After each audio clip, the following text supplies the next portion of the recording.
I made redundant when magic age of, I suppose, 38, and I was twiddling my thumbs for a year, and then I spotted a commercial cider press for sale down in Somerset, and being as Burley's quite a tourist area, and knowing that there was an original cider maker in the village back in the early 1900s, I thought, well, I'd take a chance and buy the press. And ironically, a gentleman next door had died, and the lady wanted to stay in the house, and there was a small commercial orchard there, and she asked me if I'd take the apples in return for keeping her grass tidy. I am the fourth generation. In fact, as a child in this particular building, I can remember helping my father milk cows when I was 5 years old by hand. You know, I've always had an interest in like homemade wine making, etc., largely from my late mother-in-law.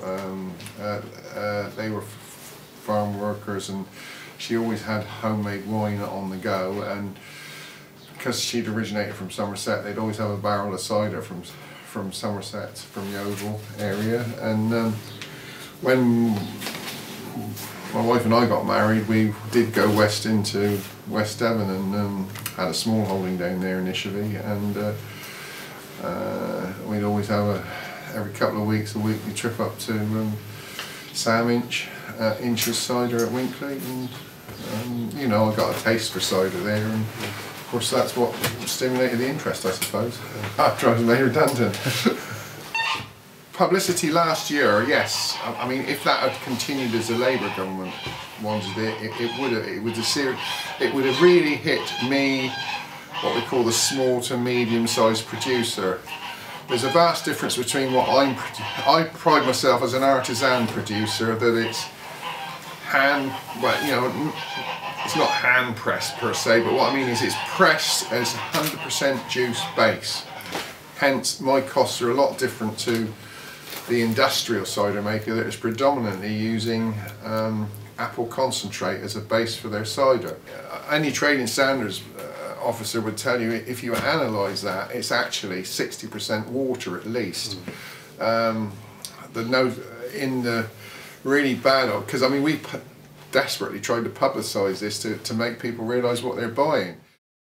There'll always be an element of water left in a pipeline from, you know, after you washed it out. So of course, you know, he says 0.1% of is the added water that you've added, but he said, I can tell you for a fact, he said, when we analysed Bulmer's woodpecker cider, we reckon there was about 13% apples in it. It's basically, you see, I mean, we call, you know, diamond white and all, they're alco pops. They're not true, and it's alco glucose based as well, which you know, it's made sweet to appeal to younger drinkers, no doubt.